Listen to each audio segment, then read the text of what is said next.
来看有民众伫网络怨叹讲，伊伫台南市嘉里的市仔买2尾卤的即仔鱼，甲1个烤鸡方哦，竟然得爱790块，伊讲上过离谱咯。也毋过，台南市政府实际去了解，认为讲这网友的铺文哦，嘛有问题，恐惊已经违法咯，嘛已经请警方去调查。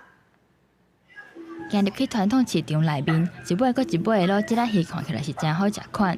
毋过最近网络煞流传伫台南嘉里的黄昏市场，买2尾卤即仔鱼和1个烤鸡方，就要790块，贵甲伤罕过。市府大动作稽查。其实鲫鱼真的没有那么贵啊，这是算是平民的小吃啊，大家都吃得起啊，没有像网络那么夸张，2只790，这样太离谱了啦。第一个没有证据，第二个只是一个叙述。第三个，人家遍寻各地都遍寻不到这个超级的豪华的价格，因此呢，我觉得其实这种东西是不值一顾，而且非常可恶。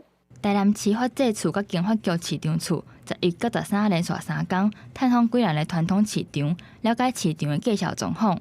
若即仔鱼减有2个饱满程度，佮鱼仔的大小，拢会影响介绍。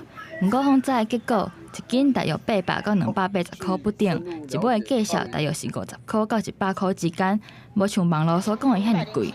认为刊文的网友恐惊涉嫌散布假消息，有违法的疑虑，已请警方查办。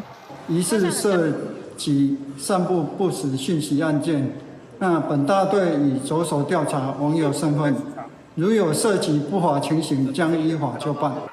应该不要贵，780。应该啊，本来就应该查，不能有谣言啊。有啊，2条应该没有那么多，最贵也应该300块而已。法制处提醒，民众消费进前就先问介绍，有疑虑嘛会当卡1950消费者服务专线咨询。另外，社群媒体当兴，法制处也提醒民众，唔通黑白刊文散布假消息，若是扰乱市场的特殊，或者是伤害店家的名誉，恐惊会有触法的疑虑。记者文正祥台南报道。